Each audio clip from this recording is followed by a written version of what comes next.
Well, hello, and welcome back to another episode of the Realm of Unknown. Thank you for joining me. Today, we have a pretty topic. It's a little weird, I'll be honest. I had a little bit of difficulty researching this, so bear with me. But otherwise, yeah, things have been pretty good. I am trying to get on a much more consistent schedule. If you guys are following me on Twitter, you will know that I am posting little hints and snippets of, I don't know, I just sort of sat down and was like, I need to get my stuff together. I have more time now. I really shouldn't be behind with things, even though I am currently job hunting and managing other stuff. I sat down for like 3-4 hours and just put down as many topics as I could, any interesting stuff I wanted to talk about. And essentially, what we're going to do is we are going to divide this, this podcast into 2 uploads. So the Saturday is still going to be the primary upload date, and that's going to have like the heavy hitting topics, the ones that, if they need be, may come out like Saturday night. They're the more like research heavy, I guess would be like the better term. And everything else, all like the more fun and like interesting little like individual things that I myself am interested in. And I'm sure a few of you are, if you are into the paranormal, those are going to get pushed over to a Tuesday, which is actually, oh, hey, Puppo. Sorry, my dog's walking around. I'm actually home right now. So the Tuesday-Saturday schedule is actually pretty reminiscent of what I was doing over on YouTube. I used to have Tuesdays be my primary and then Saturday be my like extra whatever type series. I'm kind of reversing that. So again, we're going to have normal, regular uploads like we've always had on the weekends. And then we're going to have an additional one on Tuesday. So you guys are going to get double the dose of the Realm of Unknown, and we're going to have twice as many journeys into fun and interesting topics. And hopefully I don't pull my hair out trying to manage this into my schedule. Right now, I think I should be able to for a while. I don't really have a full-time job at the moment. I have 2 part-times, and I'm looking for that, steady schedule and a consistent, solid one.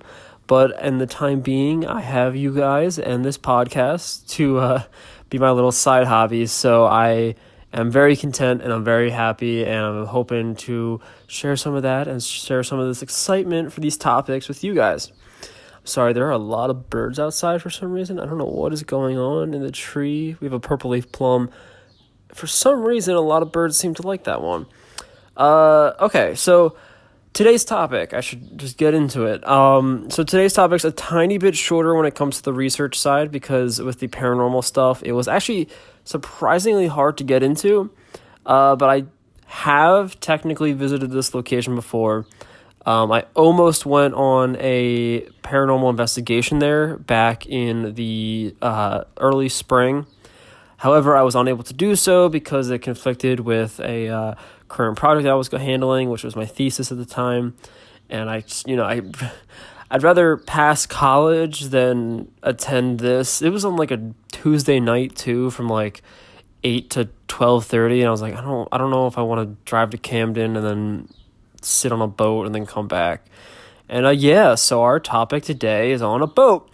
It's our first boat one. I have a few that I kind of want to talk about in time, but today, following the trend of talking about things in and around my area, along with places that I've been to, we are going to be talking about the USS New Jersey. So as normal, I'm going to do a little bit of background, and then I'm going to talk about the ghost sightings and reports and all that good stuff, and then just try to give my own insight and reasoning for my viewpoint and stuff like that. So the background. I don't know what happened there.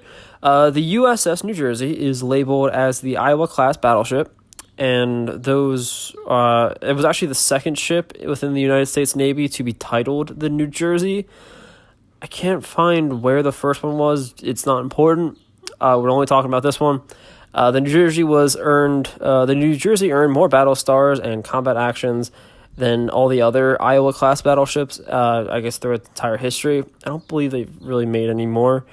It was the only U.S. battleship who provided gun support also during the Vietnam War, which we will talk about because I'm going to talk about some of its, I guess, active achievements and roles within our history, or our, at least, military history.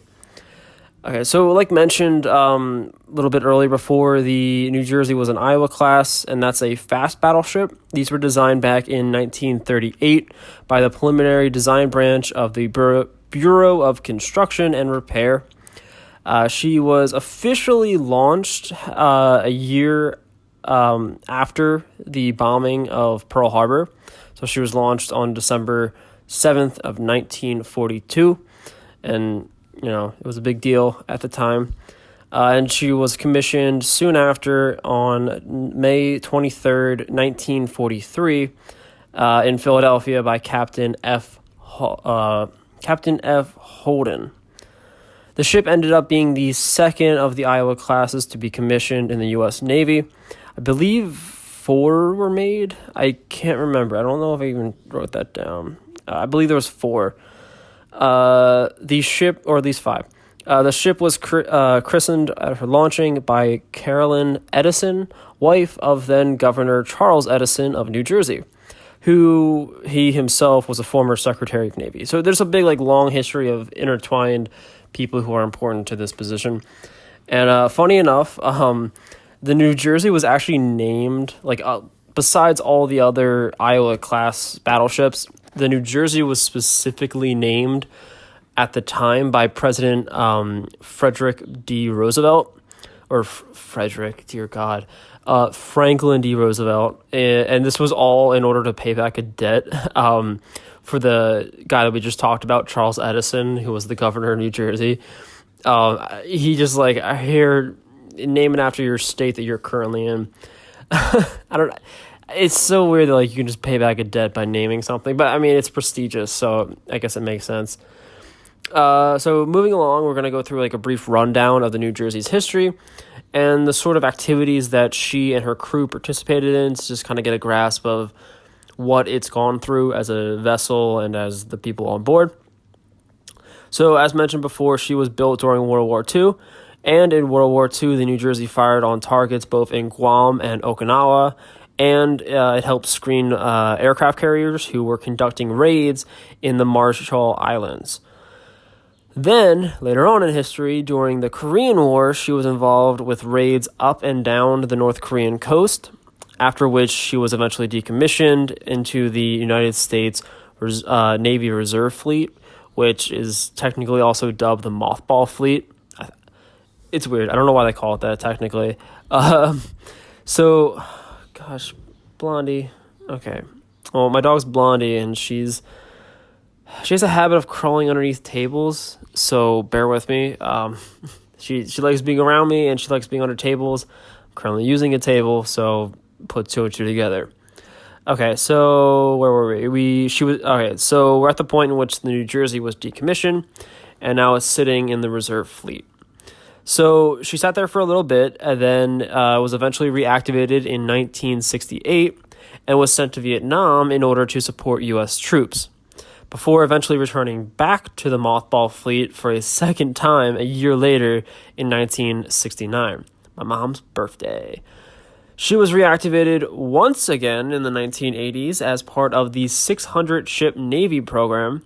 The New Jersey was then modernized to carry missiles and was recommissioned for service. Then, in 1983, she participated in U.S. operations during the Lebanese Civil War. So that was basically the last war that it was involved in.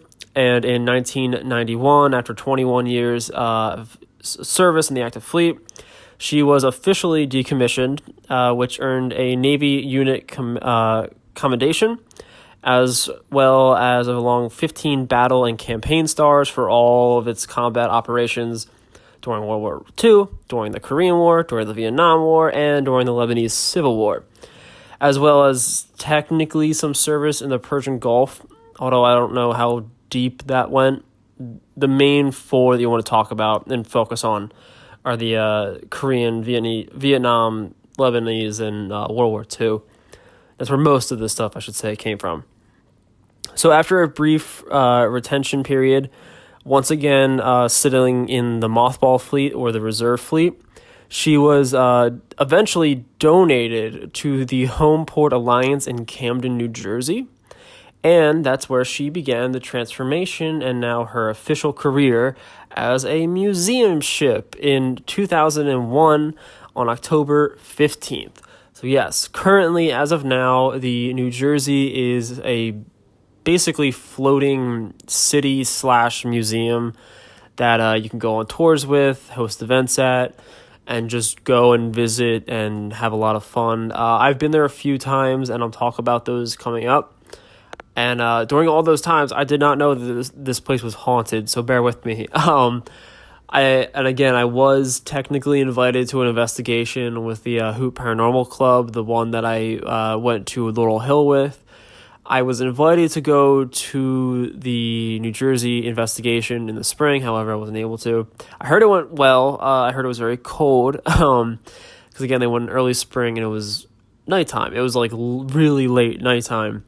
And from what I can remember, yes, the New Jersey is very cold to sit on, especially because I slept over there at one point, and I'll talk about that at the end. Well, my audio cut out on me for there, but nothing was missed, so we'll continue. So moving along with the background history that I provided, we're going to move into the paranormal stories. And again, I didn't know about this. I didn't know about any of these hauntings until pretty much recently, in the idea that, I guess, the potential that it could be haunted. And when it comes to these claims, please bear with me, because I wasn't able to go on the investigation, so I don't know that much deep personal history of the location. And on top of that, I never went on any of the tours for like the ghost stuff. I've only been there for the museum and then for an overnight visit with my Boy Scout troop when I was really young. So I have technically slept over, but not in the capacity in which I could do any investigations. And again, I didn't know about this. And when it comes to the paranormal stories and the reports and the I guess the information that's being given out, it is so significantly vague. I could not find very much, and I tried looking at other avenues. I tried looking through other sources. I even went onto like Reddit and Facebook and stuff to even just find posts about this stuff. When I say that for some odd reason there's just like no good documentation of this, and to be fair, you know, that might just be the fact that like, okay, they're playing it up, but like staff and stuff have said like, I have seen things, and other like staff members will be like, well, I personally haven't seen stuff, but I know people who have. So like people have clearly said this, and this is all on like the official museum New Jersey USS New Jersey website. Like there's written testimony of that stuff being said, but then no one talks about it. Like no one talks about it. It's so like hush hush that to me I'm just like, is this just like a ploy to like get tickets? Like, is this just like, all right, we're not going to tell you anything, come on the tour and then listen? I guess, I don't know. I mean, it's obviously not the biggest issue, and it's not the biggest location to really like plan a visit for, so it makes sense in a way, but just keep that in mind when we go through this, because there's a lot of like rough spots. There's very brief encounters. There's one good one, but there's a lot of brief ones. Okay, so let's just start this off. So as we've mentioned before, there have been a lot of like long history when it comes to the USS New Jersey, and with that comes a lot of like honorable stars, awards, and oh my god, I can't speak today. Commendations. I was going to say commemorations, but commendations. And with those being received, almost just as many ghosts and spirits have also been, I guess, thrust upon this ship. And with that comes a lot of reports and a lot of weird misgoings that are on. And if you haven't been on a battleship like this size before, I will say, just based off like the very brief memory that I have of that spot, I can very much understand why a lot of these things happen, because on a thing that size, unless you know where you're going, it's very disorienting. And again, you're on water, so there's like slight motion. From what I can remember, there's a lot of motion the first time I went. The second time, not so much, but the first time, for some reason, there was a lot of like swaying back and forth. It wasn't stormy, it's just a lot. And again, like it's pretty dark for the most part. From what I can remember, even though they had lights and stuff, it was still pretty dark. And then you're just like in a giant iron thing, or steel thing. Like it's just a lot of clinks. Everything kind of echoes in a way. It's just an odd scenario if you haven't been in it before. So I can totally understand if like some of these reports are coming in from first-time visitors or like new staff members. I can personally understand why this stuff happens. So let's just get into it. I'll stop rambling. I'll save that for the end.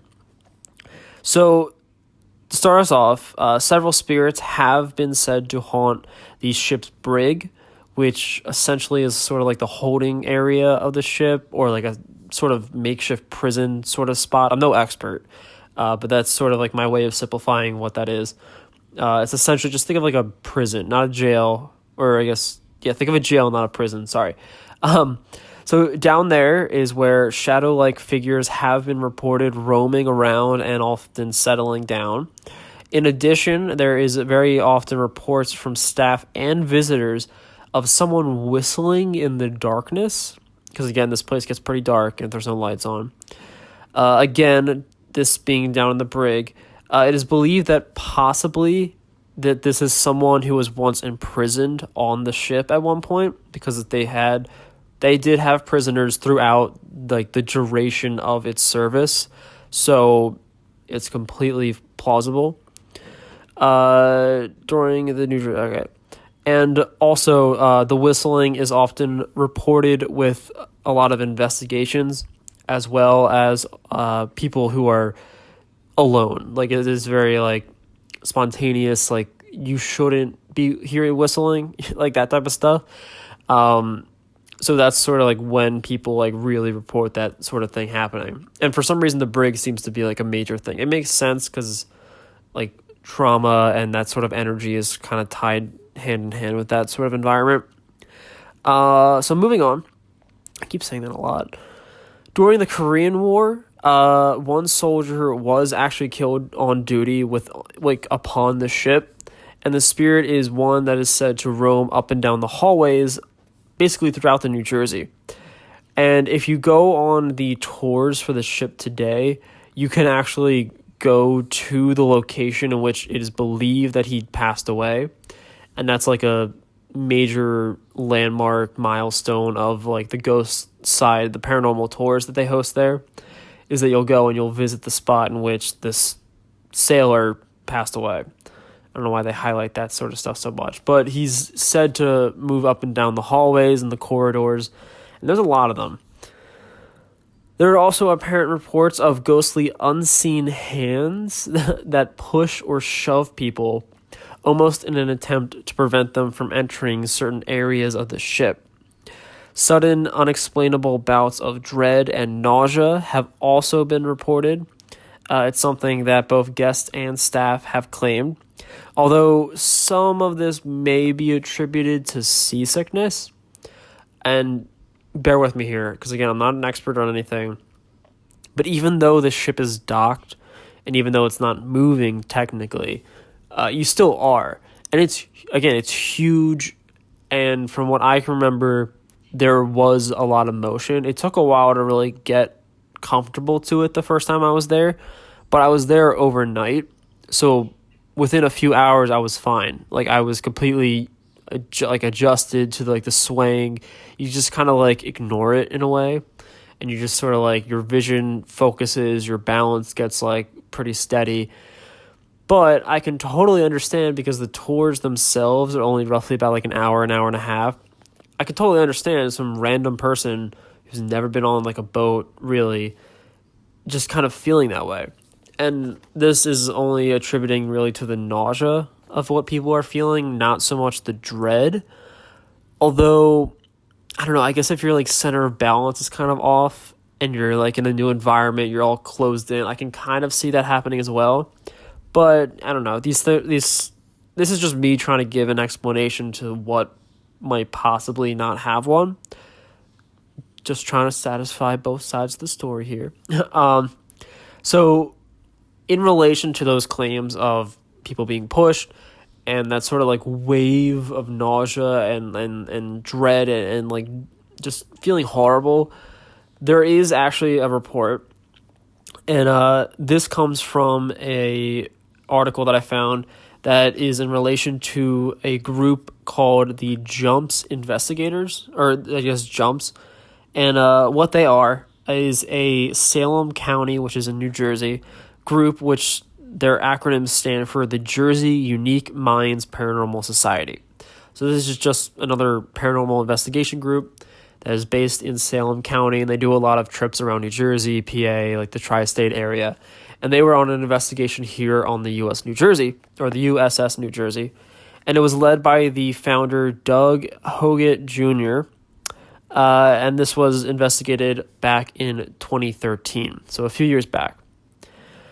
So during this investigation, they actually did have several strange experiences while on their visit, and the one that I'm going to be talking about today happened to one particular investigator.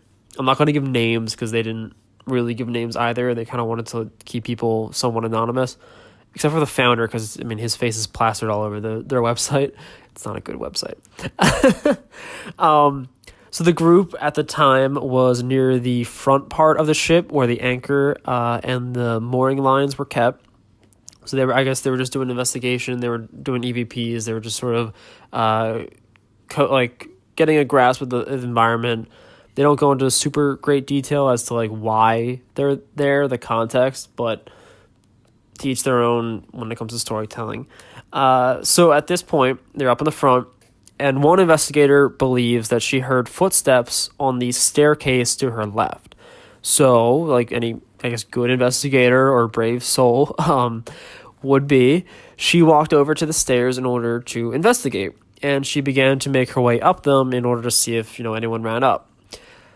That's when she only got about 2 steps up before feeling someone or something push her back from the front. So up above her, pushing her back down the stairs. So that plays back into the whole idea of people sort of preventing you from getting to certain spots on the ship. And at this point, the nausea quickly overcame her. So we're playing into both of these reports. She just got this overwhelming wave of nausea, and she had to walk away from the stairs, sit down, and take a breather. It was that bad. And at this point, she's been on the boat for a while, so it's kind of odd that it just spurred out of nowhere. Once, after a short refresher, this particular investigator, bless her heart, got back up and went right back to the stairs and tried this stuff again. And this time, however, she was able to get up a few more steps, but like the first time, she was then pushed away. And unlike last time, she was pushed so hard the second time that she was nearly falling backwards down the stairs. The first one was just sort of like a bump, please stop, you're not going any further. The second time was so hard that she had to catch herself. She almost fell off the stairs. I'm assuming the ghost is pissed because it's I told you to stop. And during this second attempt, they also had a Mel meter going off. There is a lot of birds outside right now, right at the window. Okay. So I apologize for that background noise. So during the second time, they had a Mel meter going off, and it was registering an 8.9 EMF, which was pretty high. And for anyone who doesn't know, a Mel meter is a device used to measure the electromagnetic field or temperature. Although, let this be stated that it has been established that electronics and older systems, like electrical systems and stuff like that, can technically tamper those sort of readings. So I don't know, because the report and the people who wrote this article, being, the investigators on the trip, they didn't jot down whether or not they took a baseline of the ship itself, which is something you usually do, and I'm assuming they did, but again, I couldn't find that. So they got that reading. It was 8.9 EMF, which was really pretty high for that event, and it was in direct correlation to this investigator being pushed the second time. So, they have somewhat credible proof of something happening at the time that something happened. And, okay, moving on. So, despite all this, after being pushed the second time and having the nausea come back, she took another break, and she did it the third time. Like, she's just going back for more each time, and I would not do that.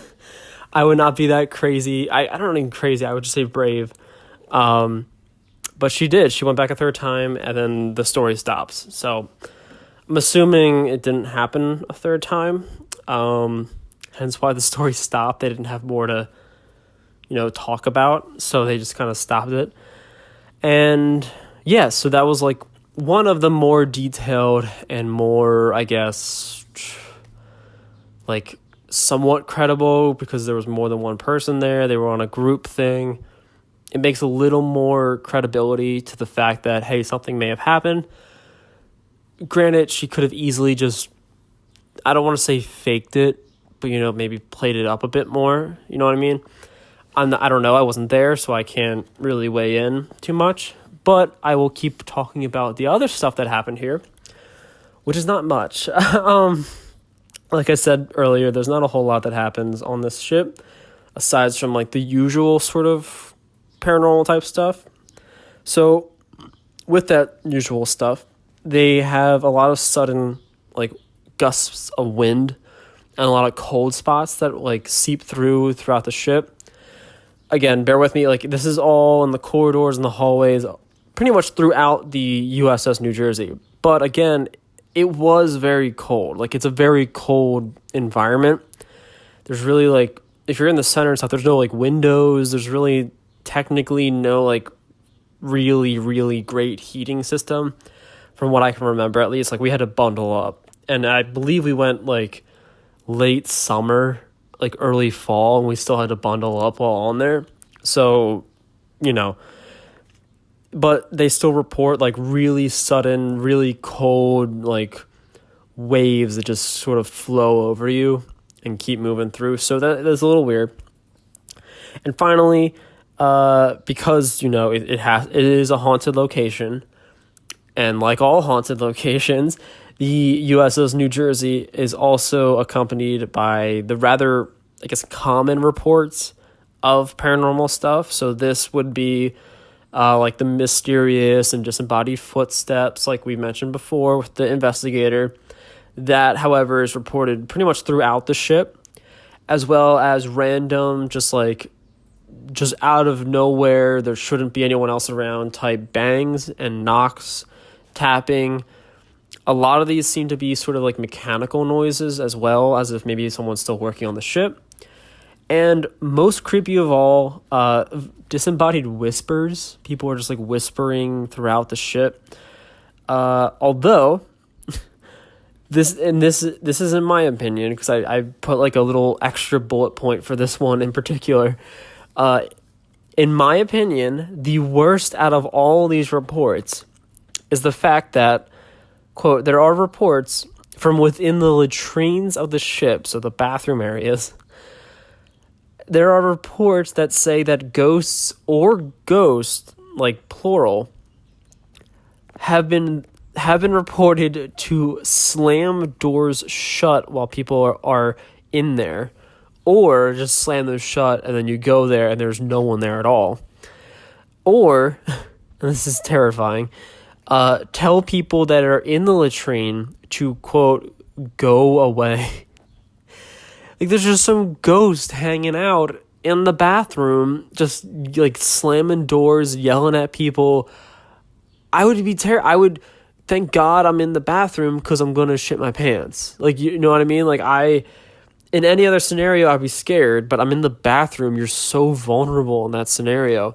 Now, it doesn't technically specify because, okay, so back then there was only, I believe, only male bathrooms because, again, this was built back in this was built in preparation for the U.S. getting involved with World War II. I'm fairly certain there were no female servicemen, especially in the Navy, but bear with me, I could be completely wrong. I didn't put that into my script. But now that it's modern day and these reports are happening in modern day, they have both types of bathrooms. They have bathrooms for women and they have bathrooms for men and everyone in between. But maybe, I don't know, maybe that might play into why these reports are happening. I don't know. Maybe people are pissed off that there are girls using the bathroom. I don't know why this ghost would be hanging out, or I guess plural ghosts would just be chilling in the bathroom of a battleship. Like, if you're a soldier or if you're a navyman and you chose to haunt one location after your death and that was the ship that you served on, why would you hang out in the bathroom? Like, they haven't really like moved around rooms, so it's not like, oh, this used to be like the warhead room, like this used to be where we like strategize stuff. No, these are just the latrines. Like, this was where they went to the bathroom. This is where like they did their stuff. This is where they shower. Like, I don't know why. It's just such a weird like in a house, maybe I can kind of get, like, people die in the bathroom, like tragedies happen there. It's like a somewhat safe environment for some people. But like, it's just baffling to the fact that like one of the worst reports of just like a ghost yelling "get out" and slamming doors and stuff comes out of the bathroom. It just seems so odd to me. But above that, there is a more, I guess, notable figure that is spotted on the ship. Most of these prior ones are assumed to just be past servicemen. Again, there is also the assumption that the whistling in the brig could be potentially a person who was held there. But for the most part, it's just assumed that it could be any serviceman throughout, the New Jersey's history. And that was a few decades. So, but in this particular instance, there is a more, I guess, famous figure that is also spotted. And this is the spectral form of the ship's long-dead Admiral Halsey. So, Admiral Halsey was the active fleet admiral within the Navy back during World War II. So this was when, the ship was first put out there. This was during her first run. He was the admiral on board. And he passed away back in the late 1950s. So he's gone. And for some reason, people are still seeing him on the boat. So his spirit is said to roam about the ship pretty much everywhere. He's moving up and down hallways. People see him in different rooms. People see him on the ship itself, on the top deck. He sort of pops in and out. He just sort of like vanishes once you see him, and then like might pop up somewhere else. He's all over the boat, and he sort of does this without any warning. There's no real, I guess, calling card to his sightings, like how some hauntings at certain houses and certain locations will sort of be tied in with like different stimuli. Like some reports have, like you might smell perfume in the air, and that's when you know that like this ghost might currently be active, or you smell like cigars, or you hear like a specific boot sound rather than just like footsteps, that sort of stuff. The Admiral, on the other hand, just doesn't seem to have that. He just seems to be an apparition. So I guess sort of like an echo in a way. He just sort of like floating along, going up and down the halls, making sure everything is going well, and just sort of going about his day like no one really cares. And that's it. It's such a weird tangent to end on. I know, I'm sorry, but like I said, there's not much on this ship. I mean, granted, there were a decent amount, but there aren't that many reports, I guess. It just seems so weird that, like, there's so many people coming on and off and day in, day out. People are working there nonstop. It just seems weird that, this happened and, like, not that many reports came out of it. There were, like, some slight, like, other stuff, but nothing, like, credible and nothing really, like, consistent or, like, repeated. So it stinks that, like, that's the case. The biggest thing, obviously, being the jump investigation, or I guess jumps, plural. It's hard to say. Aside from that, again, other paranormal investigators have visited the location. You can go on ghost tours if you want. I don't know how much they are, but you can go there pretty much whenever. I don't believe they have a time in which the museum's closed for, like, a season. And, but I mean, again, so when it comes to paranormal locations, what people most often, I guess, associate to a paranormal location is the idea that something sort of has to happen to cause this, unless it's some, like, environmental thing or location-based thing. Usually something has to happen either in the house or in the spot or to an object in order to imbue it with these sort of events and activity. And when it comes to the USS New Jersey, that should be pretty obvious as to what it was that caused this sort of stuff. It was at war. Like, it was in World War II all the way up to having some sort of relation to the Gulf War. So this ship has seen a lot, and the people on that ship have seen a lot during its active run. So it is pretty much plausible to believe that, for the most part, the people who are on that boat still, aside from the staff currently running the museum, would be the spirits of the active servicemen who lived essentially on this floating city / battleship. So, yeah, I mean, I'm not really sure. Again, like, people have theories as to why this sort of stuff happens. To me, it makes sense that, all this stress, all this, like, wartime anxiety, along with, the actual events of fighting, tied in with, people living there all the time, people making it their home, sort of made it into a hub for paranormal activity. Again, it doesn't seem to be very malicious, aside from my dog. Not malicious. My dog's walking on hardwood. These reports don't seem to be very malicious in any way. They're pretty much, like, benevolent. And a lot of the spirits, again, are assumed to be servicemen.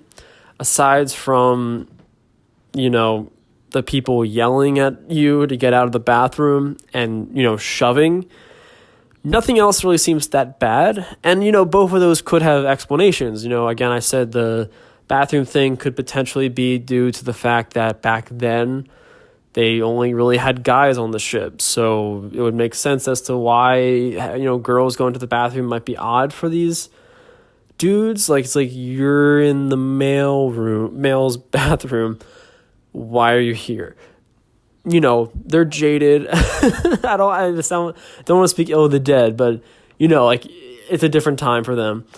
And then, for the shoving thing, in relation to the investigator, again, it's still a battleship. So potentially these events in which people are prevented from getting into rooms, or in this case, going upstairs, that could be in direct relation to the idea that you're not allowed in this spot. Like, you don't have access to this spot. Why are you trying to get up there? So it makes sense in, like, the mindset that these are soldiers, these are people on a battleship. So it sort of gives some credence as to why these sort of events are happening. But for the most part, from what it seems like, no one really is out to get anyone, and there doesn't seem to be any like negative entity attached to the location. And for the most part, it seems as though people on that ship, the spirits, I should say, are just there to help keep the USS New Jersey running smoothly, like just keeping her up and going for the most part.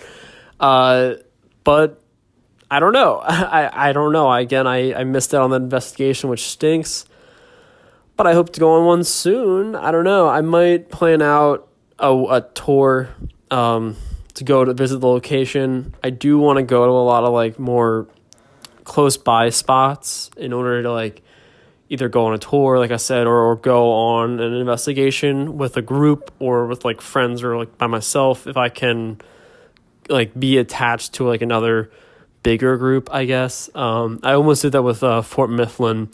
I do plan to still go back there, but that's it. like I said, there's not a whole lot on the USS New Jersey, but it was definitely an interesting thing to sort of learn the history of and sort of get a grasp of how this whole sort of thing sort of plays into each other when it comes to a military-based like haunting. There seems to be a bit more like order in a way. I don't know 100% for all locations, but that sort of why I made this week's episode too. It was sort of a way to wean in because, like I just said, with the Fort Mifflin investigation, that's actually next week's episode. So I have a whole list now, so I can actually give heads up. So if you guys enjoyed this one, or if you want to hear more about like much more haunted locations, stay tuned for next Saturday because we'll be talking about Fort Mifflin, which is a fairly haunted fort here in the little northeast tri-state area. However, if you're not into that sort of stuff and you want to stick around for some like cryptozoology things, I will be uploading again on Tuesday. This one might come out Sunday just due to the fact that it is very, very stormy here at the time that I'm recording. We have had horrendous thunderstorms back and forth, and the power has gone out twice. So this might end up going up on Sunday.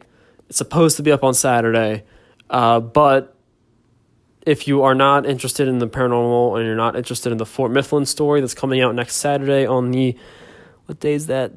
The 13th, you can stay tuned and check us out on Tuesday, which is the 9th of July, in which we will be talking about a special little, maybe a little alien thing. It's technically an alien, but I have it sort of under a cryptid in a way. So if you're into that sort of stuff, check us out then. Aside from that, that's pretty much it for this episode. There's no other announcements I really have for you guys. If you want to, stay up to date on things that I'm announcing, definitely check out my Twitter. It's Realm of Unknown. If you want to see like photos and postings of the locations that we're talking about or videos, check out the Instagram, Realm of Unknown. I might go live there every now and then. I'm not sure yet. And if you want to really support and really help out, you can go on YouTube and watch the podcast there along with all the backlog videos I have. I have like 2 years worth there. And you can check us out there, or you can just email me your own stories if you want to. I really, really would love to read through a lot of your guys' stories if you have them. I loved doing that over on YouTube in the comment section. So if you have your own, email me at realmofunknown@gmail.com. Aside from that, just check me out anywhere. I'm on pretty much every podcast platform at this point. It's weird to think that you're on all of them. But I pretty much am. I'm on Apple, I'm on Google Play, Spotify, Stitcher, but I use Anchor as my host, and they're great. So check me out there too if you want to. Aside from that, I hope you guys had a great time, and I hope you can join me again on Tuesday and next week when we go into 2 more little journeys into the realm of unknown. Remember to stay spooky and have a great time.